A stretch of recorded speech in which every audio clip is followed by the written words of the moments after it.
Hello everyone, good afternoon. मैं आप सभी का ओपन जीएस एकेडमी में स्वागत करता हूं और आशा करता हूं आप सभी लोग स्वस्थ होंगे, बेहतर होंगे।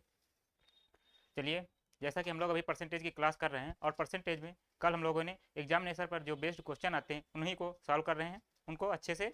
और उसी पे जो आगे के क्वेश्चन है उनको सॉल्व करना स्टार्ट करते हैं। उसके पहले सर, पेन कहाँ है? चलिए, पेन ढूंढ लेते हैं, फिर करते हैं स्टार्ट कल के सवाल।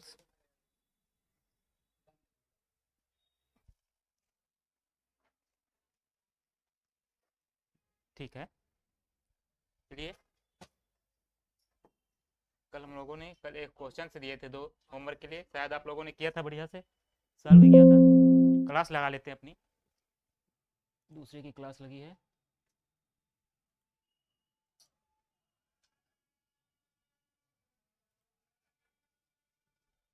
ठीक है, चलिए। जी, राजन श्रीवास्तव, ओनली ससे सब आपको सभी को गुड आफ्टरनून। चलिए क्लास शुरू करते हैं।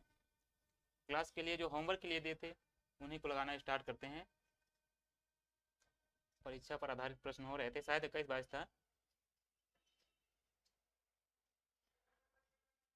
ये 22 नंबर था, इसी को सॉल्व करना था। इसके लिए होमवर्क कल लास्ट में सॉल्व कर रहे थे, फिर आप लोगों ने बोला होमवर्क के लिए दे दीजिए, फिर होमवर्क के लिए चला गया था ये। चलिए स्टार्ट करते हैं। ऋतिक कुमार, गुड आफ्टरनून भैया। जी बिल्कुल, गुड आफ्टरनून भैया, आपको सभी को और जी वाले सबको गुड आफ्टरनून। चलिए फिर क्लास के स्टार्ट करते हैं बिना किसी देरी के। क्वेश्चन है, एक कक्षा में 82% छात्र उत्तीर्ण हुए और उनमें से दो छात्रों को पुनः परीक्षा में की श्रेणी में रखा गया। अनुत्तीर्ण हुए छात्रों की संख्या, जो अनुत्तीर्ण है, अनुत्तीर्ण मतलब जो फेल हैं, फेल का हमारा दिया है 592। तो हमें बताना है कि कक्षा में छात्रों की कुल संख्या कितनी है, छात्रों की कुल संख्या कितनी है, जबकि हमें फेल छात्र दे रखे हैं कि 592 है। चलिए आप लोग क्वेश्चन करिए, आंसर बताइए, तब तक हम सॉल्व करते हैं। क्वेश्चन में क्या दे रखा है कि एक कक्षा में 82% छात्र जो हैं उत्तीर्ण हुए हैं। तो जो हमारे पास्ट छात्र हैं, पास्ट जो पास्ट स्टूडेंट हैं वो हैं 82%। जो हमारे पास पास्ट स्टूडेंट हैं वो 82%। जी सूरज साहब, गुड आफ्टरनून। बिल्कुल भैया, तो पास्ट हैं जो हमारे 82% हैं। तो हमारे जो फेल हैं वो कितने होंगे? टोटल हमारे स्टूडेंट कितने होते हैं? टोटल हमारे स्टूडेंट 100% होते हैं। कोई भी संख्या अपने आप में 100% होती है। किसी कॉलेज में टोटल 100% होते हैं। 100% में देखते हैं कितने पास हैं कितने फेल हैं। अगर 82% में 100% में 82% पास हैं, तो जो हमारे पास फेल की संख्या आएगी, हमारे पास जो फेल की संख्या आएगी वो आएगी 100 माइनस 82। और 100 में 82 जाएगा तो हमारा जो आएगा वो 18% आएगा। 100 में 82 जाएगा, 18% आएगा, ये हमारे फेल हो जाएंगे। इतना आप लोगों को बताइए, क्लियर है? तो चलिए आगे शुरू करते हैं। तो अनुत्तीर्ण छात्रों की संख्या 592 दे रखी है कि जो अनुत्तीर्ण हैं वो 592। अब ये 2% छात्र हैं, ये कौन से हैं? अब इन्हीं को सोचना है कि ये जो 2% छात्र हैं वो हमारे कहाँ हैं, कौन से हैं, पास हैं या फेल हैं। तो इसमें लिखा है कि उनमें से 2% छात्रों को पुनः परीक्षा की श्रेणी में रखा गया। तो मतलब जो 82% छात्र थे उनको 2% को पुनः, उनके 2% को पुनः छात्रों के, और देखिए कक्षा में 82% छात्र थे, ये जो उनमें है ना, उनमें ये 82% नहीं है, ये टोटल 100% है। जी माय ड्रीम, गुड आफ्टरनून। आपके हमारे जो कमेंट्स हैं, प्यारे प्यारे कमेंट्स आते हैं, वो हमें मोटिवेट करते हैं, ऊर्जा देते हैं, बहुत अच्छा लगता है। आपके जो कमेंट रहते हैं वो बहुत अच्छे अच्छे रहते हैं, अलग रहते हैं, यूनिक रहते हैं। चलिए, क्वेश्चन में फेल जो रखे हैं 18% दे रखे हैं और उनमें से 2% छात्रों को पुनः परीक्षा में की श्रेणी में रखा गया। तो मतलब उनमें से क्या है, ये जो 100% छात्र हैं हमारे पास, टोटल जो छात्र हैं 100 में से जो 2% छात्र हैं उनको पुनः इस परीक्षा की श्रेणी में रखा गया। पुनः परीक्षा की श्रेणी में रखा गया मतलब जो पास लड़के थे, जो हमारे पास छात्र जो पास थे, जो छात्र हमारे पास थे, उनमें इन 2% को फिर ऐड किया गया। कि बाद में देखा गया, देखिए होता ऐसा है कि 82% छात्र पता चल गए, बाद में किसी लड़कों के नंबर कम रहे होंगे तो उन्होंने लोगों ने रिव्यू डाला होगा। अब रिव्यू में सर जी ने बाद में नंबर बढ़ा दिए होंगे, नंबर बढ़ा दिए होंगे तो 2% छात्र बाद में और पास हो गए। तो अब कितने पास हो गए? 82% पहले पास थे, अब 2% और पास हो गए, हमारे पास टोटल 84% पास होंगे। या तो यहाँ पे जोड़ दीजिए 82% प्लस 2% और पास होंगे, तो हमारे 84% हो गए। ऐसे नहीं सोचिए, या तो जो 2% पास थे, अब फेल में 2% वो कम हो जाएंगे, फेल में 2% कम हो जाएंगे। अब 2% जो ज्यादा पास हो गए, फेल में या तो 2% कम हो जाएंगे, या तो फेल में 2% और घटा लीजिए। चलिए इसी में जोड़ के हम लोग घटाते हैं। तो जब 82 में 2% जोड़ेंगे, हम लोग 82 में 2% जोड़ेंगे तो हमारा आएगा ये इधर हमारा 100% तो है ही छात्र टोटल, ये टोटल 100% है। और जो पास है हमारे पास आएंगे 82 2 84 होंगे। और जब इनको घटाएंगे तो हमारे जो फेल छात्र हैं उनका निकल के आएगा कि हमारे जो फेल हैं वो 16% है। और इन 16% की दे रखी है कि जो अनुत्तीर्ण हुए छात्र हैं वो 592 हैं। तो ये 16% जो छात्र हैं इन्हीं की संख्या 592 दे रखी है। तो हमें निकालना है 592, 529 नहीं है, 592 है। तो हमें निकालना है कि जो कक्षा में छात्रों की कुल संख्या मतलब जो टोटल हमारा 100% है तो 100% की वैल्यू निकालनी है। तो जब इसको काटेंगे हम लोग 100% की निकालनी है तो ये परसेंटेज से परसेंटेज कट जाएगा। इसको जब काटेंगे 16 48 होगा, हासिल आएंगे 16 चको 16 48, 16 48 होगा, 16 48 होगा। हमारे पास हासिल 11 बचेगा, आगे 2 है तो 112 होगा। और 16 7 112 होता है, 16 7 112 है। आगे के दो जीरो सेम टू सेम उतर आएंगे। जो हमारे आंसर होगा 3700 टोटल छात्र होंगे। बिल्कुल मैडम आपका आंसर बिल्कुल सही है, आपने कमेंट में किया था, बहुत अच्छा कमेंट लगा मुझे आपके। तुम्हारा जो ऑप्शन है यही सही होगा। चलिए नेक्स्ट क्वेश्चन करते हैं। करिश्मा गुड आफ्टरनून सर जी। जी बिल्कुल करिश्मा जी आपका भी स्वागत है, गुड आफ्टरनून। चलिए क्वेश्चन कर रहे हैं, क्वेश्चन की सीरीज को आगे बढ़ाते हैं। हमारा नेक्स्ट क्वेश्चन है ये,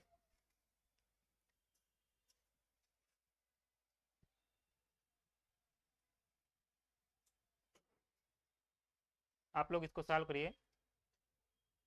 यहाँ नंबर में मिस्टेक हो गई है, प्रिंट नंबरिंग में मिस्टेक हो गई है, कोई बात नहीं।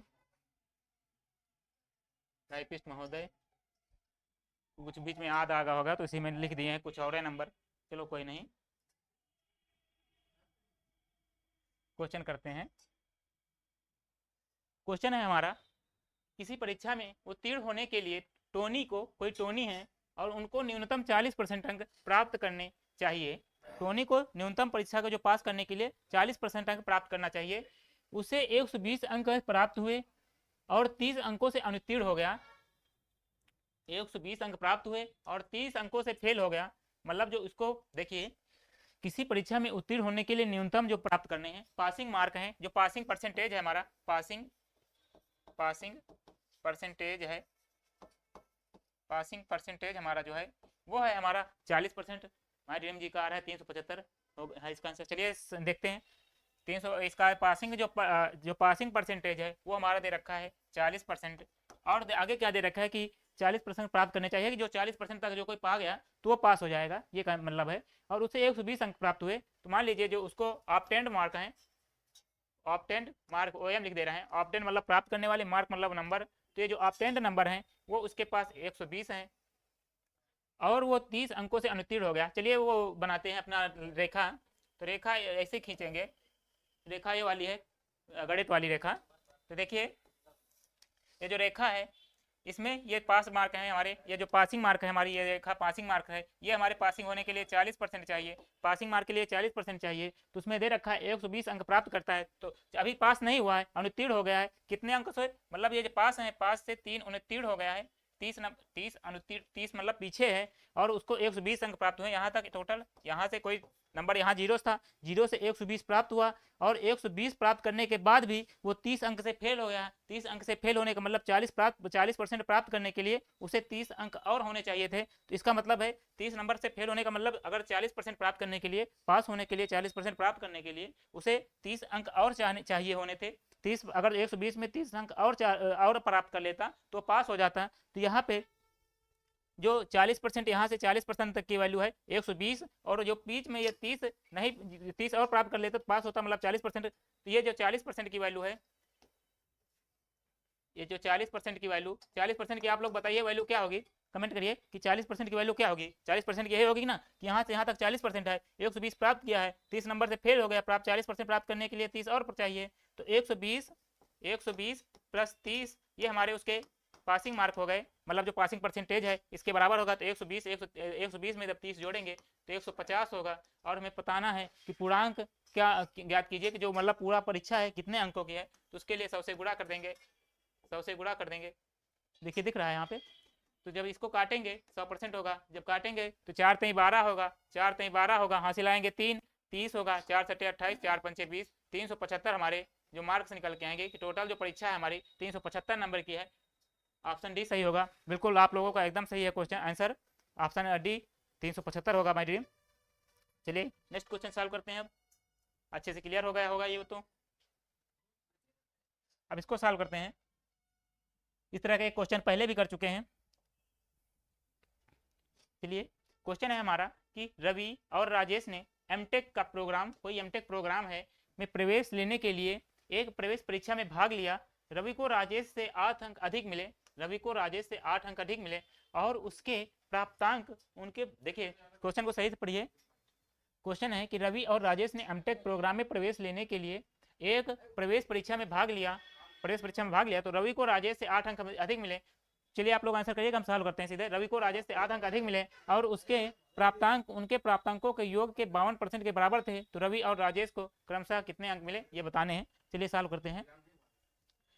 तो रवि को यहाँ से देखिए क्वेश्चन यहाँ से चालू हुआ है, प्रवेश परीक्षा में भाग लेना है ऊपर, यहाँ से क्वेश्चन चालू हमारा कि रवि को राजेश से 8 अंक अधिक मिले। एक हमारा ये रवि है, इसको अंक है, राजेश के जो प्राप्तांक हैं राजेश से 8 अंक रवि के ज्यादा हैं। यह दे रखा है कि रवि को राजेश से 8 अंक अधिक मिले, तो राजेश के जो अंक हैं उनसे 8 ज्यादा हमारे रवि के हैं, 104 196। चलिए देखते हैं माय ड्रीम। तो आगे है क्वेश्चन, और उसके प्राप्तांक उनके प्राप्तांकों के योग, जो उसके मतलब रवि उसका मतलब है उनके मतलब जो आगे वाला है, रवि के बारे में बता रखा था इसमें कि रवि के उससे जाता है, तो अब आगे उनका रवि का ही होगा। तो रवि के प्राप्तांक देखिए यहाँ पे उसके मतलब रवि के होगा, उसके प्राप्तांक। तो ये जो रवि है, रवि के जो प्राप्तांक हैं वो उनके प्राप्तांकों के योग। चलिए यहाँ पे हम जो रवि है, रवि को मान लेते हैं यक्स, और जो राज है इसको मान लेते हैं वाई। तो यहाँ पे जो हमारा रवि जो है, रवि हमारा यक्स है, तो ये जो यक्स के प्राप्तांक है इसमें दे रखा है जो उसके प्राप्तांक मतलब रवि के प्राप्तांक, उनके प्राप्तांकों के योग। तो प्राप्तांक इनके रवि के और राजेंद्र के, तो रवि के और राजेंद्र के प्राप्तांकों के योग।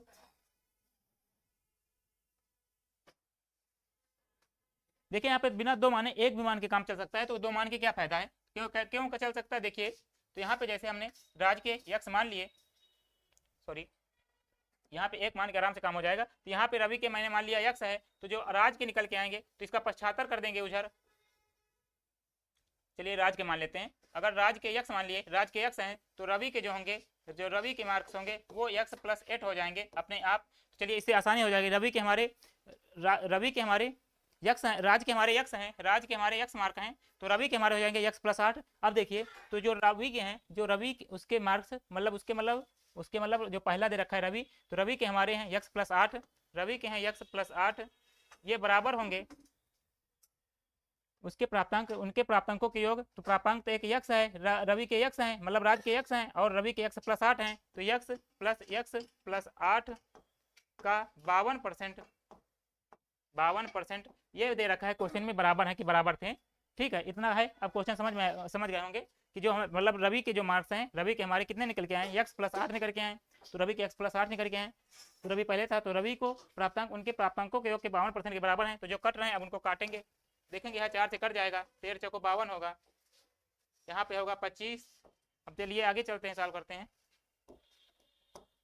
तो इसको जब इससे इधर पूरा करेंगे तो 25 होगा, 25 एक्स प्लस 25 अट्ठे 200 होगा, 25 अट्ठे 200, ये 25 की इधर गुणा करेंगे तो ये बराबर होगा, यहाँ x 2x हो जाएगा, तो ये हो जाएगा 13 दूनी 26x प्लस होगा 13 अट्ठे 104 होता है, तो यहाँ पे 104 हो जाएगा। जब 75 करेंगे तो 26x उधर 25x उधर जाएगा, तो 26x माइनस 25x होगा माइनस 25x होगा, बराबर होगा 200। ये 104 इधर आएगा तो 200 में 104 जाएगा, 200 में 104 जाएगा तो बचेगा हमारा 96। जो x हमारा निकल के आएगा, तो x हमारा निकल के आएगा 96, x हमारा 96 निकल के आ गया, x हमारा 96 निकल के आ गया। तो यहाँ पे ये जो x हमारे किसके हैं, x हमारे राज के हैं, तो राज के 96 हैं। तो ये देखिए 96 एक ही है, मैं तो डायरेक्ट हम कर सकते थे क्योंकि और कोई 96 है नहीं, तो ये राज के हो गए। तो हमके रवि की पता करना हो तो रवि के लिए क्या करेंगे, x की जगह 96 रखेंगे, यहाँ पे 96 रखेंगे तो 8 जोड़ेंगे तो हमारा 104 आएगा, और ये 104 मार्क्स हमारे रवि के होंगे। तुम्हारा ऑप्शन है बिल्कुल सही होगा, माय ड्रीम आपका आंसर बिल्कुल सही है। बहुत बहुत बहुत बहुत सुंदर, बहुत बहुत बढ़िया। चलिए नेक्स्ट क्वेश्चन करिए, बहुत शानदार। तो हमारा नेक्स्ट क्वेश्चन है, क्वेश्चन हमारा, एक विद्यार्थी को परीक्षा में उत्तीर्ण होने के लिए 40% अंक और अंक प्राप्त करना आवश्यक है और उसे 70 अंक मिले और 20 अंकों से अनुत्तीर्ण हो गया तो पूर्णांक याद कीजिए। देखिए क्वेश्चन परसेंटेज के ज़्यादा, मतलब ये जो एग्जाम वाले क्वेश्चन है ये ज़्यादा हमने लिए हैं क्योंकि ये ज़्यादा रेलवे में पूछे गए हैं, बहुत ज़्यादा पूछे गए हैं, तो इनकी थोड़ी मात्रा ज़्यादा ले लेगी क्योंकि इंपॉर्टेंट क्वेश्चन बन जाते हैं, इसलिए चलिए सॉल्व करते हैं। देखिए ये एक विद्यार्थी को परीक्षा में उत्तीर्ण होने के लिए 40% अंक प्राप्त करना है, तो मतलब उत्तीर्ण होने के लिए 40% चाहिए। अब देखिए अब चित्र कोई नहीं बनाइए रेखा वगैरह, डायरेक्ट सोचिए कि 40% प्राप्त करने हैं, उसे 70 अंक मिले और 20 अंकों से अनुत्तीर्ण हो गया, मतलब उसको 70 मिले यहाँ पहुँचने के लिए मान लीजिए उसको 70 मिले और 20 अंक अनुत्तीर्ण हो गया, मतलब 20 और मिल जाते उसको तो वो 40% अंक प्राप्त कर लेता और वो पास हो जाता। तो 40% प्राप्त करने के लिए उसको 70 में 20 और होने चाहिए थे। 70-20 हमारा टोटल होगा 90 होगा। ये 90 की वैल्यू जो रखी है वो हमारी 40% के बराबर है। तो हमें प्राप्त करना है कि पूर्णांक याद करना कितना होगा। पूर्णांक के लिए 100 से गुणा कर देंगे, ये 0 से 0 कट जाएगा, जब इसको 4 से काटेंगे तो हमारा होगा 4 दूनी 8 होगा, एक हासिल बचेगा, 4 दूनी 8 होगा, 4 पंचे 20 होगा। तुम्हारा जो आंसर है 225 आएगा। बिल्कुल सही माय ड्रीम, बहुत शानदार, बहुत बढ़िया, 225 होगा आंसर। ऑप्शन हमारा डी बिल्कुल सही होगा। इसी के साथ चलिए क्वेश्चन को करते हुए आगे क्वेश्चन में चलते हैं। धीरे धीरे क्वेश्चन अच्छे होते जाएंगे इसके भी, जिस तरह के जितने भी अच्छे क्वेश्चन पूछे गए हैं सब क्वेश्चन हमने कंपाइल किए हैं। क्वेश्चन है कि राहुल को 4 विषयों की परीक्षा देनी थी, अब इस बार 4 विषय दे रहे हैं। थोड़ा बेसिक पे है, थोड़ा एवरेज का भी कॉन्सेप्ट लगेगा इसमें, तो कोई नहीं, सीखेंगे, एवरेज थोड़ा बहुत तो आता ही है। तो 4 विषयों की परीक्षा देनी थी, पहले 3 विषयों में से प्रत्येक का पूर्णांक, जो पहली 3 विषय हैं इनमें प्रत्येक का जो पूर्णांक है वो 50 था, जिसमें राहुल ने औसतन 60% अंक प्राप्त किए। 60% अंक प्राप्त किए। चौथे और अंतिम विषय में राहुल ने 54 प्राप्त किए। जो अंतिम विषय है उसमें उसके अंक 54 थे, तो उसके कुल प्राप्तांकों का प्रतिशत 64% है। जो कुल प्राप्तांक 64% हो गया है। तो उसका बताना है जो चौथा विषय इसमें जो 54 अंक प्राप्त किए उसके लिए पूर्णांक कितना, मतलब टोटल कितने नंबर का पेपर था जिसमें 54 अंक प्राप्त किए, चौथे में कितने अंक, टोटल कितने अंक का पेपर था चौथा वाला, ये बताना है। पहला वाला दे रखे हैं कि पहले 3 विषयों प्रत्येक 50 अंक के थे, तो हमें बताना है कि चौथा कितने अंक का था, बीच में चौथे के लिए डाटा दे रखा है। अब क्वेश्चन आप लोग अच्छे से समझ गए होंगे, तो चलिए सॉल्व करते हैं। देखिए क्वेश्चन में राहुल ने 4 विषयों की परीक्षा दी। पहले 3 विषयों में मान लीजिए पहले 3 विषय प्रत्येक का 50 है, तो फर्स्ट 3 सब्जेक्ट में टोटल स्कोर कितना हो जाएगा, प्रत्येक में 50 है और प्रत्येक विषय मतलब प्रत्येक एक विषय में 50 है। तो बताना है कि 3 विषय में, बताइए आप लोग कमेंट करिए, अगर एक में 50 है तो 3 विषयों में उसके टोटल कितना नंबर होंगे, मतलब टोटल परीक्षा कितने नंबर की होगी 3 नंबर की 3 विषयों में। देखिए तीनों में से प्रत्येक पूर्णांक 50 है, मतलब तीनों पर 50 है प्रत्येक में, तो तीनों मिला के 150 हो जाएंगे। 50 50 50 3 बार करेंगे, तुम्हारी जो 3 परीक्षाएं हैं उनका जो टोटल पूर्णांक है वो 300 का है, मतलब 150 का है। 150 में उसके प्रत्येक में 50-50 अंक की परीक्षा है, जिनमें से जो राहुल ने औसतन 60% अंक प्राप्त किए हैं। जो उसको प्राप्त मार्क हैं वो प्राप्त मार्क कितने हैं, इसमें प्राप्त नंबर जो है, नंबर अंक कहते हैं, जो प्राप्त अंक हैं वो कितने हैं, तो दे रखा है औसतन 60% अंक प्राप्त किए। तो जिनमें मतलब जो ये तीनों विषय हैं ये 150 का राहुल ने जो है इन 3 विषयों में 60% प्राप्त किए, तो ये 60% की वैल्यू है। जब इसको 100 से भाग करेंगे तो हमारा जो आएगा 15 छक्का 120 होता है, 15 छक्का 90 होता है, तो हमारा आएगा 15 छक्का 90 होता है, तो हमारा जो आएगा 90 आएगा, 0 से 0 कट ही जाएगा, 15 छक्का 90 होता है, तो 15 नीचे 90 आ गया। उसके जो 3 विषयों में प्राप्तांक है 90 हैं, जो टोटल नंबर है वो आपको 75 है। चलिए देखते हैं, तीनों में उसका जो है वो 150 के है, 150 में 90 अंक प्राप्त के लिए, बिल्कुल सही। अब अंतिम विषय है, अंतिम विषय में राहुल ने 54 अंक प्राप्त किए, तो 90 हैं, 90 यहाँ तक प्राप्त किए थे। तो चारों विषय में अब मिला के देखते हैं कि चारों विषय में कितने प्राप्त किए, तो चारों विषय में उसके कितने होंगे, चारों विषय में जो उसके द्वारा प्राप्त अंक है वो कितने होंगे।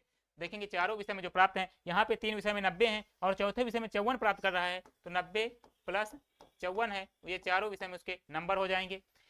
और उसके कुल प्राप्तांकों का प्रतिशत 64% है।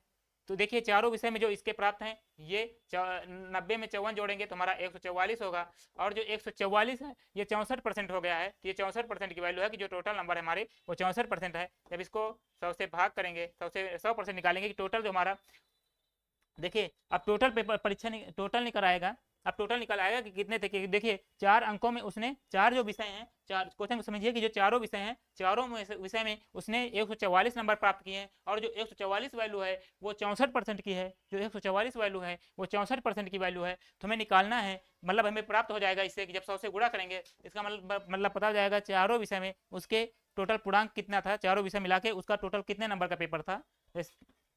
इसको भाग करेंगे हम, तो जब इसको काटेंगे तो देखेंगे 8 से काटेंगे तो 8 एक के 8 होगा, 6 हासिल बचेगा, 8 8 64 होगा, फिर एक 8 से कटेगा यहाँ पे, जब एक 8 से और काटेंगे 100 से, यहाँ पे नंबर आएगा टोटल, जब 100 ये परसेंटेज से ये परसेंटेज कट जाएगा ना, तो ये जब 8 से फिर काटेंगे 18 को तो 8 दूनी 16 होगा, फिर हासिल 2 बचेगा, 8 दूनी 16 होगा, 8 5 40 होगा। इसका मतलब है उसकी जो परीक्षा थी टोटल 225 नंबर की थी, और हमको पता है यहाँ पे देखेंगे 225 नंबर की थी। हमें लास्ट वाले की बताना कितने अंक है। टोटल हमारी जो परीक्षा थी, टोटल परीक्षा हमारी 200, टोटल हमारी जो परीक्षा में चारों अंक, चारों मतलब जो चारों पेपर हैं, चारों पेपर में चारों पेपर उसने 225 अंक प्राप्त किए, 225 प्राप्त किए। और देखिए हमको पता है पहले जो 3 विषय हैं, पहले 3 विषय में 150 प्राप्त हैं, पहले 3 विषय में 150 प्राप्त हैं। जब 225 में 150 घटाएंगे तो हमारा 75 आएगा। ये 75 अंक हमें क्या निकलेगा, ये जो 75 में निकलेगा हमारे 75 अंक, ये चौथा जो विषय है उसके टोटल पूर्णांक निकलेंगे। हमारा ऑप्शन ए बिल्कुल सही होगा, बिल्कुल सही, बहुत शानदार माय ड्रीम, बिल्कुल इसका आपका आंसर बिल्कुल सही है, 75 होगा आंसर इसका। चलिए अब नेक्स्ट क्वेश्चन देखते हैं। नेक्स्ट क्वेश्चन हमारा, इसको करिए कि क्वेश्चन है एक छात्र ने किसी परीक्षा में 65% अंक प्राप्त किए, 65% अंक प्राप्त किए, और परंतु आर्यता अंकों में 20 अंक कम थे। मतलब जो आर्यता मतलब होता है, आर्यता मतलब पासिंग वाले मार्क, जो पास मार्क हैं, पासिंग मार्क हैं, जो पास मार्क हैं उनसे 20 कम थे। दूसरे छात्र ने उसी परीक्षा में 80% अंक प्राप्त किए और ये अंक आर्यता के अंकों से 5% अधिक थे। तो अब बताना है परीक्षा का पूर्णांक क्या है। चलिए क्वेश्चन थोड़ा टेढ़ा घुमाया गया है आपको, बाकी क्वेश्चन एकदम सीधा साधा है। क्यों सीधा साधा है कि देखिए पहले दूसरी परीक्षा को देखिए कि दूसरे छात्र को देखेंगे कि दूसरे छात्र ने उसी परीक्षा में 80% अंक प्राप्त किए, उसने 80% अंक प्राप्त किए। उसने देखिए दूसरे छात्र ने, सेकंड ने, यहीं पे देखते हैं कि जो सेकंड छात्र है यहाँ पे उसने 80% अंक प्राप्त किए, और यह जो ये अंक है 80% है, 100 में से जो 80% है ये अंक आर्यता अंकों से, आर्यता मतलब जो पास होने वाले से 5% अधिक है। तो ये मतलब पास से जो पासिंग मार्क है उनसे 5% अधिक, ये बराबर है 80% के। जो 80% की वैल्यू दे रखा है 5% अधिक है, और पास वाले मार्क से 5 ज्यादा है, तो इसका वैल्यू 80 दे रखी है। ऐसे सोचिए कि दूसरे छात्र ने उसी परीक्षा में 80% अंक प्राप्त किए और आर्यता अंक से 5% अधिक है। ये 80 जो है ये आर्यता जो पास होने वाले से 5 ज्यादा है, तो जो पास होने वाले हैं 80 में 5 जाएंगे तो हमारे जो पास निकल के आएंगे वो हमारे पास के होने के लिए हमारा जो परसेंटेज चाहिए वो 75% चाहिए। मतलब कोई अगर 100 की परीक्षा हो रही है 100 नंबर की, तो उसमें जो हमारे पास होने के लिए 75 नंबर आ जाने चाहिए। इसका मतलब ये है। तो बाकी क्वेश्चन में पढ़ते हैं। क्वेश्चन में लिखा है कि अब पहला जगह क्षेत्र क्या है, पहला छात्र क्या है, पहला छात्र की स्टोरी उसके साथ यह है कि एक छात्र ने किसी परीक्षा में 65% अंक प्राप्त किए परंतु आर्यता अंकों से 20 अंक कम थे। तो मतलब उसने फर्स्ट जो पहले छात्र को देखेंगे, पहला जो छात्र है उसने 65% अंक प्राप्त किए, और 65% अंक जो है, जो पहले तो 65% अंक है उसमें जब 20 जोड़ेंगे, देखिए पास होने के लिए उसको 20 चाहिए, उसको पास होने के लिए 20 चाहिए, कि जब उसको 65% में जब 20 जोड़ देंगे तो वो पास हो जाएगा। तो ये जो पास होने के लिए ये परसेंटेज बराबर हो जाएगा, ये भी पास होने वाला परसेंटेज है। हमारा परसेंटेज पास होने के लिए 75% चाहिए, वो 65% पाया और 20 अंक से फेल हो गया, तो 65% में 20 जोड़ेंगे हमारे परसेंट जो पास होने वाले उसके बराबर हो जाएगा। तो चलिए इसको देखो 75 कर देंगे, तो 75 में देखो जब 65 उधर का इधर आएगा 75 में, तुम्हारा 75 माइनस 65 हमारा 10% हो जाएगा, 75 माइनस 65 हमारा 10% हो जाएगा, ये बराबर हो जाएगा 20 के। तो जब परसेंटेज को हटाएंगे नीचे 100 लगाएंगे तो एक कट जाएगा, तुम्हारे जो टोटल छात्र हैं 100% वो निकल के आ जाएंगे 200। तुम्हारे जो टोटल छात्र हैं, छात्र देखिए यहाँ पे 10% की वैल्यू देखिए, आपको समझ में नहीं आया शायद, यहाँ पे कैलकुलेशन देखेंगे, यहाँ पे देखिए 75 माइनस 65 करेंगे, 75 माइनस 65% करेंगे, ये बराबर होगा हमारा 20 के, और 75 में 65 जाएंगे हमारे होंगे, 75 में 65 जाएंगे तो 10% होगा, और 10% की वैल्यू 20 है, तो 100% की निकालनी है। 100% के लिए जो 10 से गुणा करेंगे तो ये 100% हमारा 200 हो जाएगा। तुम्हारा ऑप्शन जो होगा, टोटल जो छात्र हैं वो 100% होते हैं, 100% वाला होता है, 100% निकालना होता है, तो 100% हमारा जो 200 निकल के आएगा, तुम्हारा ऑप्शन डी होगा। आपने माय ड्रीम इस बार थोड़ी थोड़ी बहुत चूक कर दी, गलती कर दी जी। 200 स्टूडेंट होंगे, बिल्कुल सही है। चलिए क्वेश्चन ये ज़्यादा लिए हैं थोड़ा, क्योंकि इंपॉर्टेंट टॉपिक है इसीलिए। चलिए नेक्स्ट क्वेश्चन करते हैं। नहीं, सब वैरायटी लगभग कवर है इसमें, उनकी तो कुछ बहुत जो घुमा के पूछेगा वही क्वेश्चन है। अब एक परीक्षा उत्तीर्ण करने के लिए पूर्णांकों का 50% लाना आवश्यक है। मतलब जो टोटल पूर्णांक है, पूर्णांक का जो 50% है, जैसे 100 नंबर का है, 100 में 50 नंबर उसको लाना जरूरी है पास होने के लिए। परीक्षा में 2 प्रश्न पत्र शामिल हैं। एक छात्र ने 200 पूर्णांक वाले पहले प्रश्न में प्रश्न पत्र में 40% अंक प्राप्त किए। परीक्षा में दूसरी जो परीक्षा में उत्तीर्ण होने के लिए 150 पूर्णांक वाले पहले पूर्णांक में 40% प्राप्त किया। दूसरे पूर्णांक वाले में दूसरे प्रश्न में उसे न्यूनतम कितने प्रतिशत अंक प्राप्त करने चाहिए। क्वेश्चन आई होप आप लोगों को समझ में आ गया होगा।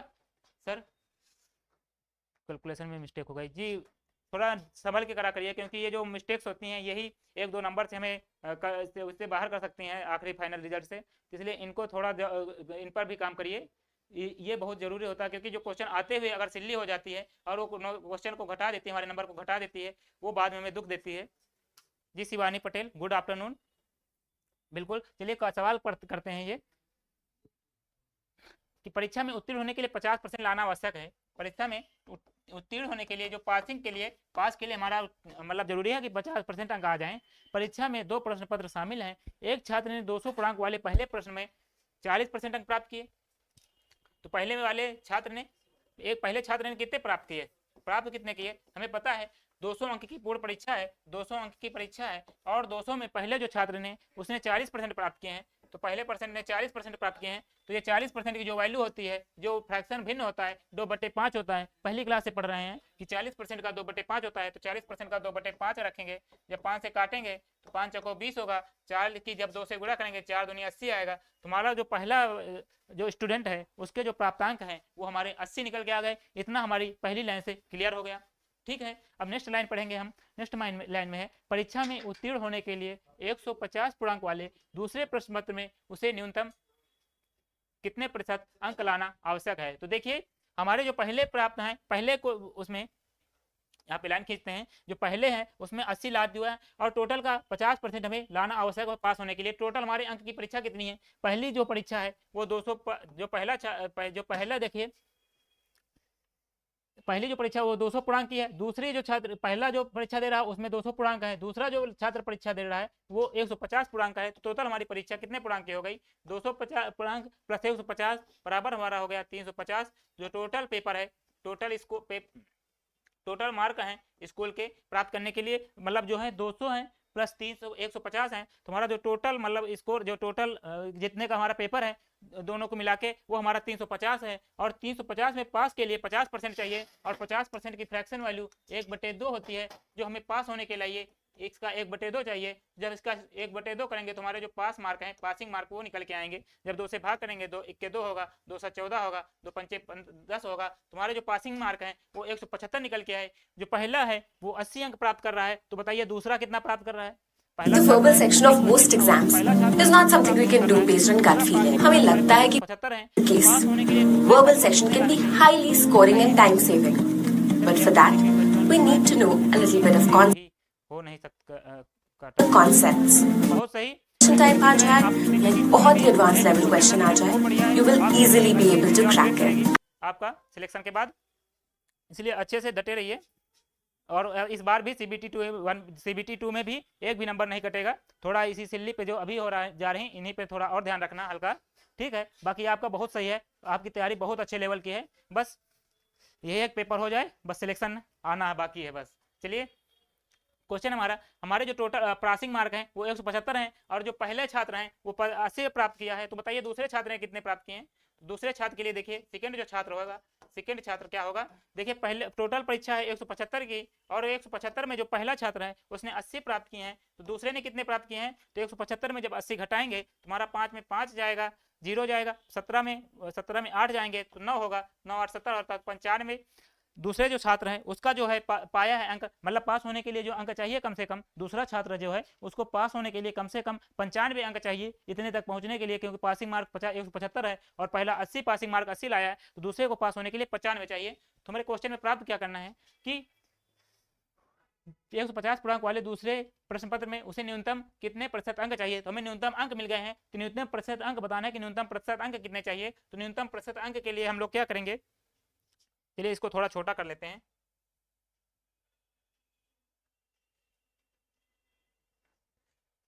देखिए हमारे पास सेकेंड जो परीक्षा है, जो सेकेंड है उसमें हमारे सेकेंड में हमारे 95 अंक प्राप्त हुए हैं और दूसरे प्रश्न में उसे न्यूनतम कितने प्रतिशत अंक प्राप्त करने होंगे। तो न्यूनतम हमें 95 प्राप्त करने होंगे।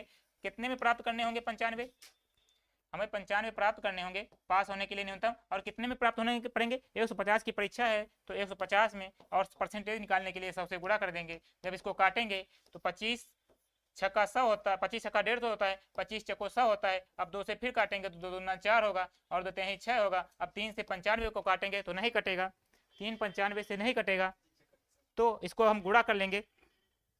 95 दूना हमारा कितना होगा, 2 पंचे 10 होता है, 2 18 1 19 होता है। 190 को हम 3 से काटेंगे, ये 3 भी हमारा बच गया था ना नीचे, तो 3 हमारा बचा रहेगा, ये 3 बचा रहेगा। तो जब 190 को 3 से काटेंगे हमारा परसेंटेज में आएगा, तो तिछंग 18 होगा, हमारा एक हासिल बचेगा 10 होगा, 3 तिरकना होगा, हमारा 63.33% आएगा। और 63.33% आसपास किसके जाएगा, 63.33%, लगभग लगभग 64% के पास जाएगा। तुम्हारा ऑप्शन जो है डी बिल्कुल सही हो जाएगा। सर आपके सहयोग से ही लोको पायलट बन पाऊंगा।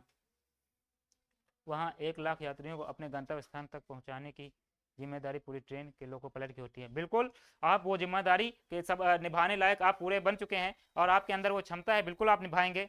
और मेरी भी एक मनोकामना है कि आपका सिलेक्शन हो और मैं अभी आपके साथ लोको पायलट वाली सीट के बगल में बैठ के एक साथ आपके एक बार आपके साथ भी घूमूं पूरा मतलब भारत। चलिए सिलेक्शन के बाद ये सब संभव हो पाएगा, तो अभी सिलेक्शन पर ही फोकस करते हैं।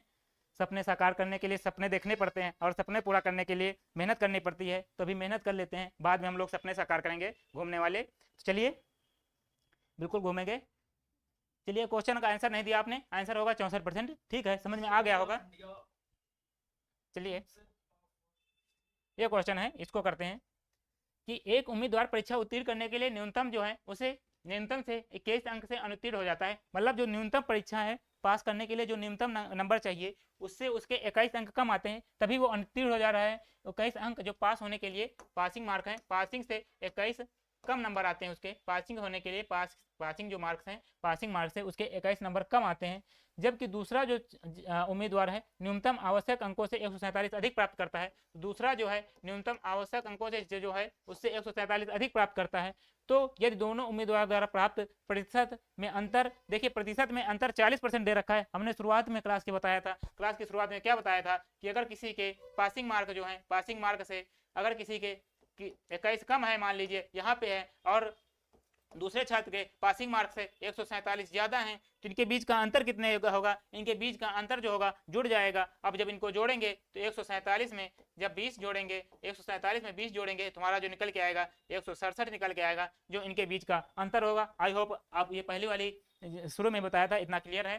तो 167 जो है वो न्यूनतम, देखो जो 167 है वो दोनों द्वारा जो प्राप्त किए गए अंक हैं उनके बीच का डिफरेंस है। तो हमारे बीच का डिफरेंस जो यहाँ पे 40% दे रखा है, और वो जो 40% है वो ये पहला क्या है, फर्स्ट छात्र, ये सेकंड छात्र का है। तो इन दोनों के अंतर भी 167 है, तो ये 40% की वैल्यू 167 है। तो हमें क्या निकालना है, उक्त परीक्षा में अधिकतम मतलब टोटल 100% होते हैं, तो हमें 100% की निकालनी है कि 100% कितने होंगे। जब 4 से काटेंगे इसको तो ये होगा 1670, और 1670 को हम 4 से भाग करेंगे तो हमारा जो आएगा 4 चौक 16 आएगा, हासिल 1 बचेगा, 4 चौक 16 होगा, आगे 0 लगाएंगे, बचेगा हमारा यहाँ पे बनेगा 7 होगा, 70 को 7 4 के 4 होगा, सॉरी 4 चौक 16 होगा, यहाँ पे 4 के 4 होगा। अब आगे बचेगा हासिल 3 30 होगा, 4 सटे 28 होगा, 4 पंचे 20 होगा, 417.5 के आसपास आ रहा है। आपका कितना आ रहा है, 420 आ रहा है, 417 के आसपास आ रहा है, मतलब पूरा एग्जैक्ट नहीं आ रहा है, शायद इसी में है। देखिए 21 कम है, यहाँ पे 21 ही था ना, ये 21 होगा, यहाँ पे 20 लिया है ना मैंने, देखिए गलती हो गई लिखने में, यहाँ पे 21 होगा, 21 होगा। जब इसको 21 जोड़ेंगे यहाँ पे तो 141 में जब 21 जोड़ेंगे तो हमारा 168 निकल के आएगा। जब 168 को यहाँ पे भाग करेंगे हम लोग, 168 होगा, यहाँ पे वो एक छूट गया था हमारा, 168 से भाग करेंगे तो हमारा जो यहाँ पे आएगा डायरेक्ट हमारा जो आएगा 4 चौक 16 होगा, 4 चौक 16 होगा, 4 दूनी 8 होगा, हमारे जो अंक निकल के आएंगे 420 अंक आएंगे। बिल्कुल सही, 420 नंबर की परीक्षा होगी। ठीक है, चलिए नेक्स्ट क्वेश्चन में चलते हैं। ये क्वेश्चन लास्ट क्वेश्चन है, इसके बाद हम लोग दूसरा कॉन्सेप्ट करना सीखेंगे, दूसरे कॉन्सेप्ट पर सवाल करना। चलिए इसको सॉल्व करते हैं, जगह बना लेते हैं, आई होप दिख रहा होगा अच्छे से। इसको करिए, ये क्वेश्चन जो है जो परसेंटेज पर है यही क्वेश्चन थोड़ा ठीक ठाक बन सकता है, बाकी कोई क्वेश्चन इतना उससे नहीं बन सकता। 168/100, 168 हाँ जी बिल्कुल 40 होगा, 168/40। चलिए महीना एक परीक्षा में 40% स्कोर करती है और समीक्षा के बाद भले ही उसके स्कोर 50% बढ़ जाता है, मतलब देखिए पहले पढ़िए, चलिए क्वेश्चन पढ़ देते हैं। 50% बढ़ जाता है, वह 35 अंकों से फेल हो जाती है यदि उसका उत्तर समीक्षा स्कोर 20% बढ़ा है। फिर से पढ़ते हैं, मीना एक परीक्षा में 40% स्कोर करती है और समीक्षा के बाद भले ही उसका स्कोर 50% बढ़ जाता है, वह 35 अंकों से फेल हो जाती है यदि उसका उत्तर समीक्षा स्कोर 20% बढ़ा है तो उसके पास उत्तीर्ण अंक से 7 अंक अधिक होंगे। परीक्षा उत्तीर्ण करने के लिए आवश्यक न्यूनतम प्रतिशत अंक क्या है, ये हमें बताना है।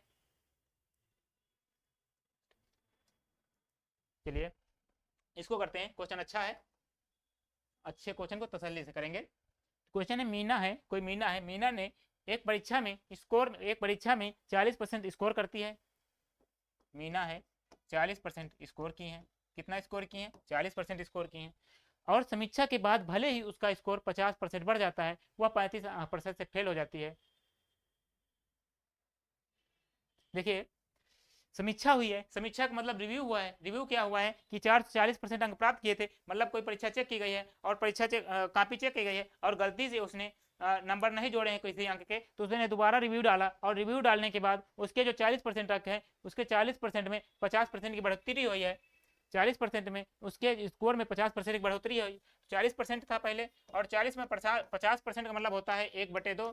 40% में 1/2 की बढ़ोतरी हुई, तो मतलब ये जो 2 है पहले 2 थी अब 3 हो गई है बढ़ोतरी हो गई। पहले कोई संख्या 2 थी, अब 1/2 का मतलब क्या है कि 50% बढ़ रहा है, मतलब 2 था, 2 में 1 की वृद्धि हुई है, जो अब उसके प्राप्तांक हैं वो 3 हो गए हैं। 40% 2 से काटेंगे तो 20 होगा, जो उसका अब प्राप्तांक है वो 60% है। रिव्यू के बाद का हाल है कि वो 60% प्राप्त करती है। Nice session sir ji, thank you. 70 आ रहा है आपका, चलिए वेरीफाई करते हैं। तो यहाँ पे जो है मीना के रिव्यू हुआ है और रिव्यू के बाद उसके जो अंक हैं वो 60% प्राप्त हुए हैं, वह 35 अंकों से फेल हो जाती है। मतलब 60% अंक प्राप्त करने के बाद भी रिव्यू कराया और 60% अंक नंबर भी बढ़वाए और फेल भी हो गई, क्या फायदा वो बढ़वाने का। चलिए कोई बात नहीं, क्वेश्चन कर रहे हैं तो देखते हैं। वो उसके मतलब पास होने के लिए जो पासिंग मार्क है, पासिंग मार्क में 60% प्लस अब उसको चाहिए और 35 अंक पास होने के लिए। अब वो और शायद जुगाड़ बैठाएगी, यदि उसका उत्तर समीक्षा स्कोर 20% बढ़ा है तो उसका उत्तीर्ण होने से 7 अंक अधिक होंगे। देखिए अब फिर उसको संतुष्टि नहीं हुई है, अभी भी वो लग रही है कि हमारे पास कोई ज्यादती हुई है, हमारे क्वेश्चन अभी भी सही हो सकते हैं। उसने दोबारा रिव्यू डाला और जब दोबारा उसने रिव्यू डाला तो उसके नंबर 20% और बढ़े, तो जब 60% नंबर थे पहले, जब 60% हो गए थे उसको संतुष्टि नहीं हुई। 60% नंबर है, 60% उसने रिव्यू डाला और रिव्यू डालने के बाद 20% बढ़ गया है, फिर से उसका स्कोर 20% बढ़ गया है। तो 20% का मतलब होता है 1/5। तो हमारा जो 60% अंक थे पहले, अब 5 थे अंक पहले, तो 5 में 1 की वृद्धि हुई है, तो जो अब उसका स्कोर हो गया है 6/5 हो गया है। देखिए पहले 5 थे, 5 में 1 बढ़ गया है, तो पहले 5 था, 5 में 1 बढ़ गया, 6 का पूछ रहा है तो 12 पंचे 7 होगा और 12 पंचे 60 होता है, 72 होगा। तो यहाँ पे 72% हमारे उसका रिव्यू करने के बाद 12% और मार्क बढ़वा लिए। रिव्यू करने के बाद पहले 60 थे, अब 12% और बढ़वा लिए। और देखिए अब देखिए कंपेयर करिए दोनों की, ये पहले थी कंडीशन, ये अब की ये देखिए इन दो कंडीशनों को हमको तुलना करना है, तुलना ऐसी करना है। ये पहली कंडीशन है और ये सेकंड कंडीशन है। ये पहली कंडीशन थी, ये सेकंड कंडीशन थी। पहली में क्या थी, पहली में बात ये थी कि पहली 60% प्राप्त करने के बाद भी 35 अंकों से फेल हो जाती थी, मतलब उसको पास होने के लिए 35 अंक और लाने होने चाहिए थे। लेकिन जब दूसरे में कंडीशन ये है कि 72% जब प्राप्त कर रही है, 7 अंक अधिक हैं, तो मतलब अब 7 अंक अधिक हैं, तो ये जो यहाँ पे देखेंगे, यहाँ पे 60 से 72 कितना बढ़ा, 12% बढ़ा, यहाँ पे 12% बढ़ा, 60 से 72 यहाँ पे 12% बढ़ा, और जो उनके बीच का अंतर 12% है, तो इनके बीच का जो स्कोर पहले 35 कम था अब 7 बढ़ गया है, पहले 35 कम था अब 7 बढ़ गया है, तो दोनों को जोड़ देंगे तो 35 7 हमारा 42 होगा। तो ये जो 12% की वैल्यू है ये हमारे पास 42 निकल के आएगी। ये पहले भी क्वेश्चन में लगा चुके हैं ये चीज कि दो चीजों का अंतर उसको बराबर कर देंगे तो ये हमारा इन दो परसेंटेजों का अंतर 12% है और इन दो स्कोरों का अंतर 42 है। तो हमें निकालना है कि जो परीक्षा है उत्तीर्ण करने के लिए आवश्यक प्रतिशत अंक, तो हमें परीक्षा उत्तीर्ण करने के लिए आवश्यक प्रतिशत अंक निकालने हैं। चलिए आवश्यक निकालने के लिए क्या करेंगे, एक सवाल इस तरह और कर चुके हैं। आवश्यक के लिए क्या करेंगे, हमारे पास दो कंडीशन है, या तो 72% निकाल के उसमें 7 ज्यादा है तो 7 घटा दो तो पास मार्क लेकर आएंगे, या फिर 60% निकाल के उसमें 35 जोड़ दो, 60% निकाल के 35 जोड़ दो तो हमारे पास मार्क कर गए। क्योंकि पास होने के लिए 60% प्राप्त करने के बाद 35 और चाहिए। तो हम पहले वाले से ही देख लेते हैं पहले। तो देखिए इसका जब 60% निकालेंगे, जब इसका 60% निकालेंगे तो इसको जब काटेंगे तो हमारा होगा 12 पंचे 60 होगा, और जब 12 पंचे 60 होगा और 5 से जब इसकी गुणा करेंगे तो 5 दूनी 10 होगा, 5 चौको 20 होगा, 20 एक 21 होगा। तुम्हारे पास 210 अंक प्राप्त हुए। 60% मतलब 210 है, 60% मतलब 210 है, ये 60% की वैल्यू है, 60% 210 है। हमें पास होना है, पास होने के लिए 35 अंक अभी और चाहिए तो इसमें 35 और जोड़ देंगे। जब इसमें 35 और जोड़ेंगे तो हमारा जो अंक हो जाएंगे 245 हो जाएंगे। आई होप आप लोगों को अभी भी नहीं निकला, क्योंकि इसमें परीक्षा उत्तीर्ण करने के लिए आवश्यक प्रतिशत अंक पूछे हैं। अभी भी क्वेश्चन नहीं निकला, प्रतिशत अंक पूछे हैं कि पास होने के लिए आवश्यक प्रतिशत अंक कितने चाहिए। तो देखिए प्रतिशत अंक पूछे हैं तो प्रतिशत निकालना है हमें, इसको नहीं निकालने की जरूरत है। देखिए प्रतिशत कैसे निकालेंगे, देखिए 60% की वैल्यू 210 है, यहाँ से 60% की वैल्यू 210 है। तो देखिए इस तरह के निकालने के सवाल कई तरीके से हो सकते हैं। यहाँ पे देखिए यहाँ पर पता चल गया 60% की वैल्यू 210 है। तो एक बार इसको छोड़ करते हैं तब फिर आपको समझाते हैं, अच्छे से समझ में आएगा। इतना तो आप लोगों को क्लियर है। अब आगे देखते हैं, जो 210 है, ये 210 है, ये वैल्यू है 60% की, हमें 35 की निकालनी है। 35 के निकालने के लिए क्या करेंगे, इसको देखिए ऐसे करिए जैसे हमने पहले सीख चुके हैं कि जो 210 है, ऐसे करिए कि जो 210 है हमें किसकी निकालनी है, हमें 35 की निकालनी है। तो देखिए जो 210 है, 210 देखिए 210 जो है उसका मतलब है 60%, 210 का मतलब है 60%। तो हमें निकालना है कि 35 जब होगा, जब हमारा 35 होगा, ये 35 देखिए 60% तो है ही है, 60 से 35 और चाहिए तो 35 का हम परसेंटेज में निकालना है कि 35 जो है परसेंटेज में कितना होगा। 35 में परसेंटेज निकालने के लिए 210 का मतलब है 60%, तो हमें 35 का निकालना है। तो 35 के लिए क्या करेंगे, तो इसको काटेंगे तो 7 3 21 होगा, 0 7 पना 35 होगा, ये 0 कट जाएगा, 0 कट जाएगा, 3 दूनी 6 होगा। तो 2 से जब 5 से गुणा करेंगे तो 5 10%, ये जो 35 की वैल्यू है 10% होगी। आपको इतना समझ में आएगा, बताइए दोबारा ना समझ में आया होगी। मतलब जो 35% जो 35 है, जब देखिए जो 210 का मतलब है 60%, 210 का मतलब है 60%, तो हमें बताना है ये जो 35 है वो कितना परसेंट होगा। तो 35 कितना परसेंट होगा उसका निकालने के लिए 210 का मतलब है 60%, 210 का मतलब है 60%, हमें 35 निकालना है तो 35 से गुणा कर देंगे। जब काटेंगे पीटेंगे तो हमारा 35 का जो मतलब है वो 10% निकल के आएगा। इतना बताइए, ये समझ में आया आपको? ये बताइए, ये वाला समझ में आया? ये वाला बताइए, अगर ना आया हो तो फिर से समझाएं। तो मतलब 35 का मतलब है 10%, 35 ये 35 है मतलब 10%, तो 60% चाहिए और 60% में अभी 10% और चाहिए। तो उसको पास होने के लिए हमारे पास 60 + 10 70% हमारा। जब स्टार्टिंग में आपका 0 सब्सक्राइबर था तो आप व्यूज कैसे लाते थे? बिल्कुल, थैंक यू। 70% आपका आंसर पहले भी आ गया था। बहुत बहुत बहुत बढ़िया, ये क्वेश्चन एक अच्छे लेवल का था और आपने उसको बहुत पहले ही क्रैक कर लिया, बहुत अच्छी बात है।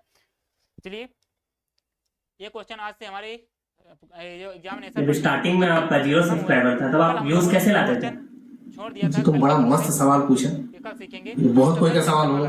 स्टार्टिंग में जब 0 सब्सक्राइबर रहेगा तब आखिर साला व्यूज लाएंगे कैसे, क्योंकि देखने वाला कोई है ही नहीं। चलो अच्छा से बताते हैं कैसे स्टार्टिंग में व्यूज लाते हैं। हाँ तो दोस्तों, आप सबों के बीच एक बहुत ही बेहतरीन एक काम का वीडियो मैं लेकर आया हूँ। इस वीडियो को देखना बहुत ज्यादा जरूरी है। जैसे कि दोस्तों आप सबको मैं बताना चाहूंगा, अभी मेरे जो मेन चैनल है, जो मनोज देव वाला चैनल है, उसमें 7 मिलियन के करीब सब्सक्राइबर्स है। अभी इस वाले चैनल पर 60,000 के करीब सब्सक्राइबर्स है। लेकिन कभी ना कभी दोस्तों क्या हुआ होगा कि कभी मेरा भी सब्सक्राइबर 0 था। अचानक से 7 मिलियन तो हुआ नहीं होगा, कभी तो 0 था। मैंने भी 0 से ही शुरू किया है, फिर 0 से 1 हुआ, 2 हुआ, 3 हुआ, ऐसे करते करते 1000 हुआ, 10,000 हुआ, लाख हुआ, मिलियन हुआ, आज 7 मिलियन है। तो कभी तो जीरो था। तो आप सबके मन में ये डाउट बहुत रहता है कि नए वाले चैनल पर जब हम लोग नया चैनल ओपन करते हैं या फिर आपका अभी सब्सक्राइबर्स एकदम ना के बराबर है, तो भाई व्यूज कैसे लेकर आए? बहुत बड़ा टास्क है। स्टार्टिंग में व्यूज लाए तो लाए कैसे? क्योंकि दोस्तों स्टार्टिंग में जो है ना, व्यूज लाना सबसे बड़ा टास्क है, मतलब सबसे हार्ड टास्क है। जब स्टार्टिंग में अगर आप व्यूज लाना सीख गए और आपका सब्सक्राइबर बेस एक बन गया, तो उसके बाद तो फिर अपने आप व्यूज आएगा। लेकिन स्टार्टिंग में लाना सबसे बड़ा टास्क है। तो ये वीडियो बहुत ज्यादा इंपॉर्टेंट वीडियो हो जाता है। मैं आप लोगों को बताऊंगा कुछ तरीके, कुछ ट्रिक्स, जिसको लगा करके दोस्तों आप स्टार्टिंग में अपने वीडियोस पे व्यूज भी ला सकते हैं, सब्सक्राइबर्स भी ला सकते हैं। तो वीडियो बहुत ज्यादा इंपॉर्टेंट है, लास्ट तक देखना है, स्किप नहीं करना। साथ ही चैनल को सब्सक्राइब जरूर कर लेना। चलिए दोस्तों आज की इस वीडियो को शुरू करते हैं। तो दोस्तों इस वीडियो में मैं आप लोग को अपना एक्सपीरियंस बताऊंगा, जिससे आपको सीखने को मिलेगा कि मैंने कैसे स्टार्टिंग में व्यूज लाया था। अगर आप मेरा ट्रिक अपना लेते हैं तो आप भी ला सकते हैं। देखिए मैं बताता हूँ, जब दोस्तों मैंने यूट्यूब स्टार्ट किया था 2016 की बात है। उस टाइम मेरे गाँव में, पूरे झारखंड में अगर आप मानेंगे तो, धनबाद तो छोड़ दो, पूरे झारखंड स्टेट में यूट्यूबर्स ही नहीं था,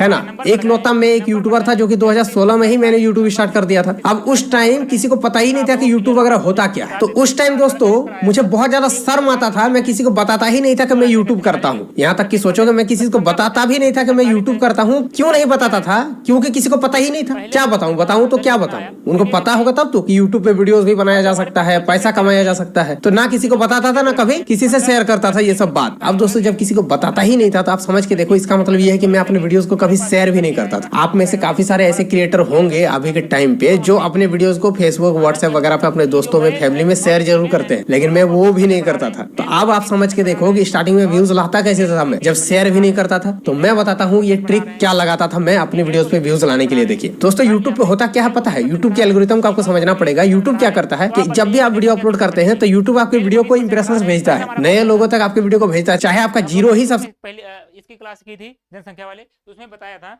कि जब मेल भी 20% बढ़ रहे हैं, फीमेल भी 20% बढ़ रहे हैं, इसका मतलब है पूरी जनसंख्या भी 20% बढ़ेगी। 20% का मतलब है कि 15,280 जनसंख्या थी और 15,280 का 20% बढ़ेगी, मतलब कितनी बढ़ जाएगी? तो इसको जब 20% का मतलब होता है, 20% का मतलब होता है 1/5, 20% का मतलब होता है 1/5। तुम्हारी जो है 15,280/5 हमारी इतनी जनसंख्या बढ़ जाएगी। जब इसको काटेंगे तुम्हारे पास 5 15 होगा, और जब इसको काटेंगे 25 होगा, और हासिल आएगा 3, 5 छक्का 30 होगा। तुम्हारी जो जनसंख्या है 3056 बढ़ेगी। हमारी जो संख्या है 3056 बढ़ेगी जब हमने 20% बढ़ाया, 3056 बढ़ेगी। जब हमने टोटल मान लिया इसकी भी 20% रही, इसकी भी 20% बढ़ रही, ये 20% क्या है? इन दोनों का एवरेज है। तो इसके बाद हम क्या करेंगे? इतना आप लोगों को क्लियर है? इतना लिखने के बाद हम लोग, हमारे पास ये दो इक्वेशन है, ये मेल का 25% बढ़े थे पहले, ये फीमेल का 15% बढ़ी थी, ये फीमेल का 15% थी, प्लस फीमेल का 15% बढ़ी थी। अब इन दोनों को आपस में घटा देंगे, इन दोनों को घटा देंगे। जब इनको घटाएंगे तो देखेंगे कि देखिए मेल 25 है, मेल 25 है, और 25 में मेल 20 घटेंगे, तुम्हारे जो मेल आएंगे 5% ऑफ यम का 5% आएगा, यम का जो आएगा, यम का 5% आएगा, यम का 5% आएगा। इधर देखिए फीमेल 15% है जी। Team Dheeru brothers, thank you आपके प्यार के लिए। तो यहाँ पे देखिए फीमेल 15% है, यहाँ पे फीमेल 20% है। यहाँ पे 15% की वैल्यू कम है, 20% की वैल्यू ज़्यादा है। जब कम में ज़्यादा घटाएंगे तुम्हारा माइनस का आएगा, और 15 में जब 20 जाएगा तुम्हारा 5% आएगा। तुम्हारा जो इन दोनों का अंतर है 5% ऑफ फीमेल होगा। और इधर अंतर क्या होगा? इधर जब इसको घटाएंगे तो 8 6 2 होगा, ये जो बराबर होगा हमारा 8 6 2, 8 में 6 जाएंगे 2 होगा, और 14 में 5 जाएंगे तो 9 होगा। यहाँ पे बचेगा 10, 10 में 0 गए 0 होगा, 3 में 0 गए, आगे 0 बचेगा, हमारा 92 आएगा।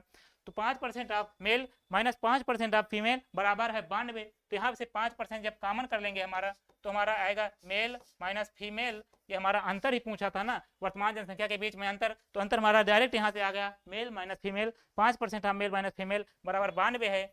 तो यहाँ से जब 5% को हम लिखेंगे, 5% को देखिए, इसको छोटा कर लेते हैं।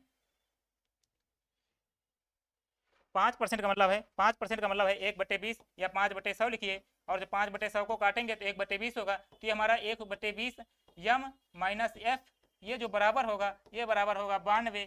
तो ये 1/20 जो है इधर गुणा में जाएगा, तो जो अंतर निकल के आएगा m माइनस एफ का, जो m माइनस एफ का होगा इधर गुणा में जाएगा, तो आगे 0 होगा, 2 दूना 4 होगा, 2 ना 18 होगा, 1840 होगा। उतना बड़ा करने से, अलग अलग निकालने से अच्छा है हमारा ये जो कॉन्सेप्ट है, जो एवरेज मान लिया 20%, उसको मान के पहले इक्वेशन बनाए जो बढ़ रही थी, उसके बाद जो 20% हमने माना कि 20% बढ़ रही है, 20% में 3056 बढ़ रही थी, इनको माइनस कर दिया, हमारा जो अंतर है वो डायरेक्ट निकल के आया 1840। आप लोगों को अब अच्छे से क्लियर होगा। नहीं वो वाला कॉन्सेप्ट लगाते, अलग अलग पुरुष लगाते, अलग महिला लगाते, उससे ज़्यादा लंबा जाता है। चलिए माय ड्रीम समझ में आया, बताइएगा, कमेंट करिएगा। चलिए इसी बात पर अब आगे शायद आज हिस्ट्री की क्लास नहीं होने वाली, क्योंकि सर कहीं पर बिजी हैं, इसी वजह से क्लास लेने नहीं आ पाए। तब तक हम लोग एक कॉन्सेप्ट और क्षेत्रफल पर जो क्वेश्चन आते हैं उनको भी अच्छे से कर लेते हैं, क्योंकि उनके जो कॉन्सेप्ट हम लोगों ने पहले ही सीख रखे हैं, तो वो अभी कर लेते हैं। उसके पहले जो व्यवसाय वाले हैं, अभी रुकिए वंडरफुल सेशन जी, माय ड्रीम जी, अभी रुकिए, अभी ये है, अभी देखिए अगली क्लास है नहीं, तो देखिए हमारे क्लास लंबी ना खींचे, हमारे जो लेक्चर्स हैं लंबे ना जाए। इसके पहले ये वाला क्षेत्रफल वाले जो क्वेश्चन है, इजी क्वेश्चन होते हैं, इनकी मैंने पहले ही पीपीटी बना रखी, इनके क्वेश्चन कर लेते हैं फटाक से, ठीक है, क्योंकि आगे अगली वाली क्लास है नहीं, तो इसी में यूटिलाइज कर लेते हैं। चलिए इसी में क्वेश्चन भी बाद में देंगे, ठीक है। चलिए क्वेश्चन है हमारा, चलिए इसका आंसर बताइए। अब अभी जाना नहीं है, अभी आंसर बताना है, ठीक है। एक आयत की भुजाओं के मापन के दौरान हुई त्रुटिवश उनका माप 10% और 8% अधिक प्राप्त होता है, तो इसके क्षेत्रफल में होने वाली प्रतिशत वृद्धि क्या होगी, बताइए। ज्यादा क्वेश्चन है, कुछ ही क्वेश्चन है, कुछ समय का बात है, फिर उसके बाद छुट्टी होगी। चलिए जो है तो अब समय है तो खत्म कर लिया जाए, क्यों लेक्चर बढ़े। तो बताइए इसका, बताइए आंसर क्या होगा, ठीक है। तो चलिए करते हैं कि एक आयत की, देखिए आयत जो है, आयत का क्षेत्रफल क्या होता है, आयत का क्षेत्रफल होता है हमारा लंबाई गुणे चौड़ाई। यल हमारा लंबाई, लंबाई मतलब लेंथ, बी मतलब है ब्रेथ, ब्रेथ मतलब होता है चौड़ाई। तो हमारा जो क्षेत्रफल है लंबाई और चौड़ाई का गुणा हमारा आयत का क्षेत्रफल होता है। ये लंबाई और गुणा चौड़ाई ये क्या है, मैंने बताया था कुछ दिन पहले कॉन्सेप्ट सीखे थे कि जहाँ पे ये बीच में गुणे आ जाए, सक्सेसिव मतलब होता है, उसका मतलब सक्सेसिव होता है, हर चीज सक्सेसिव निकालते हैं। गुणे का मतलब जब आ जाए गुणे का, तो इसका मतलब होता है सक्सेसिव। सक्सेसिव मतलब होता है हर चीज जैसे घटने के बाद जो घटी हुई वैल्यू है उस पर फिर घटेगी, या कोई चीज बढ़ रही है, तो जैसे कोई संख्या बढ़ी है, एक साल बाद कोई वस्तु बढ़ी, तो बढ़ने के बाद दूसरे साल जो बढ़ी हुई वैल्यू है उस पर बढ़ेगी, ना कि जो पहली अभी इस साल के उस पर, तो इसका मतलब सक्सेसिव का ये होता है। चलिए देखते हैं कि एक आयत की भुजाओं के मापन के दौरान त्रुटिवश उनका माप 10% और 8% अधिक प्राप्त होता है। तो मतलब 10% का मतलब क्या होता है, 10% का मतलब होता है हमारा 1/10, और 8% हमारा है, तो 8% का मतलब होता है हमारा 8% का मतलब होता है 4 दूनी 8/100 लिखेंगे, तो 4 दूनी 8 होगा, 2/25 होता है। तो हमारे पास 2/25 हुआ 8%, 10% हुआ 1/10।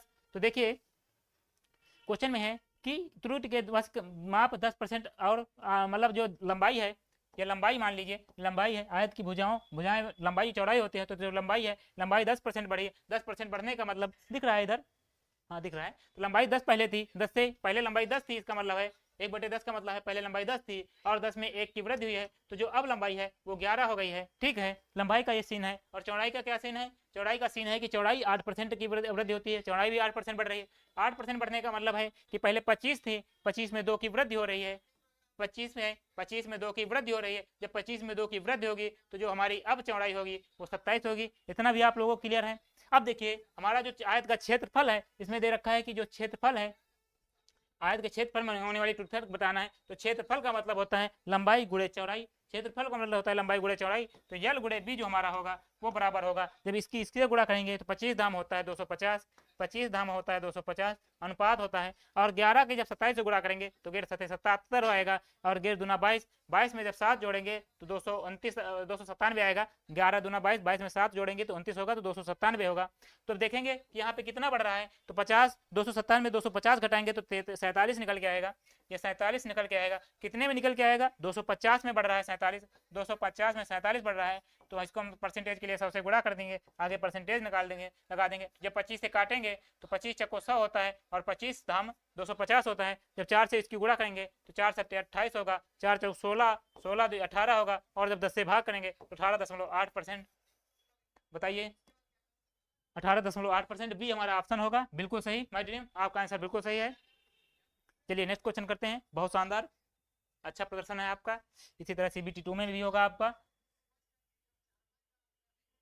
चलिए क्वेश्चन है, यदि एक वर्ग की प्रत्येक भुजा में 50% की वृद्धि कर दी जाए तो उसके क्षेत्रफल में होने वाली प्रतिशत वृद्धि क्या है ये बताना है, परिवर्तन क्या होगा, बढ़ेगा घटेगा ये बताना है, कितना बढ़ेगा कितना घटेगा। चलिए, क्षेत्रफल होता है जो वर्ग का, उसका फार्मूला होता है वर्ग बराबर क्षेत्रफल ए स्क्वायर होता है, वर्ग का क्षेत्रफल ए स्क्वायर होता है। तो यहाँ पे जो ए है, ए का मान है कि ए 50% की वृद्धि होती है, और 50% का मतलब होता है 50% का मतलब होता है 1/2। तो इसका मतलब ये है कि हमारी जो पहले ए का मतलब है कि पहले हमारा जो ए 1 था, पहले हमारा जो ये पहले होता है, पहले 2 था, 2 में 1 की वृद्धि हुई है, 2 था, 2 में 1 की वृद्धि हुई है। तुम्हारा जो क्षेत्रफल है मतलब जो लंबाई है वो 2 से 3 हो गई है। तुम्हारे ये लंबाई का है, तुम्हें प्रत्येक भुजा एक भुजा है 2:3, और जो क्षेत्रफल होता है किसका, वर्ग का, जो वर्ग का क्षेत्रफल होता है वो भुजा स्क्वायर होता है। तो भुजा स्क्वायर है तो ये टोटल इसका स्क्वायर करने के लिए इन दोनों का स्क्वायर कर देंगे। जब स्क्वायर करेंगे तो 2 × 4 होगा, 3 रखना होगा। यहाँ देखेंगे कितना बढ़ रहा है, यहाँ पर 5 बढ़ रहा है, कितने में बढ़ रहा है 4 में बढ़ रहा है। तो जब इसकी 100 से गुणा करेंगे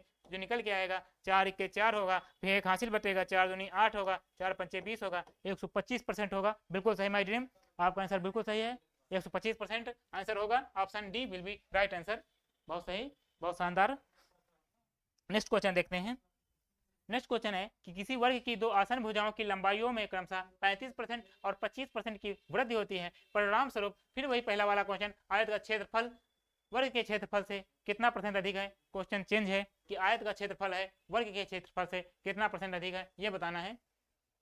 किसी वर्ग की 2 भुजाओं की लंबाइयों में क्रमशः 35% और 25% की वृद्धि होती है, तो बताना है परिणाम स्वरूप प्राप्त हो आयत का क्षेत्रफल वर्ग के क्षेत्रफल से कितना अधिक होगा, ये बताइए, कमेंट करिए आंसर। सर आपकी डेली रिकॉर्ड क्लास देखता हूँ, थैंक यू माय ड्रीम। आपका प्यार हमारे लिए बहुत है, और मतलब जितना आप हमारे लिए इतना वो करते हैं उतना ही स्नेह हमारा आपके लिए है कि आपका भी सिलेक्शन जल्दी से जल्दी हो। और 18 दिन की बात है, 15-16 दिन के बाद, उसके बाद फिर साइको होगा, साइको भी क्लियर करें बढ़िया से। फिर असिस्टेंट लोको पायलट, ये जो मेहनत है, तब मेहनत जब सिलेक्शन हो जाएगा उसके बाद यही मेहनत याद आएगी और ये सुनहरे दिन याद आएंगे। इसीलिए मेहनत करते रहिए अभी। और इतवार को आप लोगों की जैसे बताया था कि मैराथन है LPCBT2 की, तो वो भी रहेगी।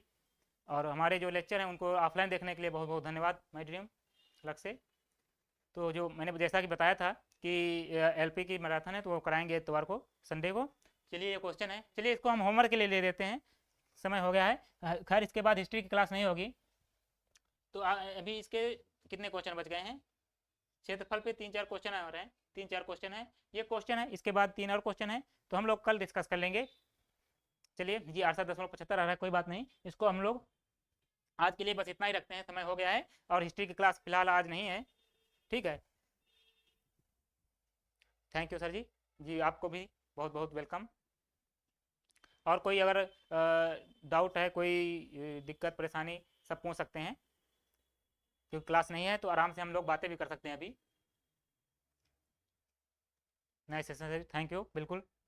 हाँ नेक्स्ट सवाल है, इसका भी अगर जो दे सके तो दे देना कमेंट में, ये भी है सवाल, इसके बाद 2 सवाल और बचेंगे। चलिए अगर कोई डाउट वगैरह नहीं है तो फिर एंड करते हैं सेशन, क्योंकि ये होता है ना कि बोलते बोलते जवान भी सूख जाती है, तो इसी वजह से अब पढ़ाना इतना ज़्यादा पॉसिबल नहीं है, इसलिए चलिए एंड करते हैं। My dream ji thank you, सबको धन्यवाद, और फिर जय हिंद जय भारत, कल मिलते हैं, बाय बाय।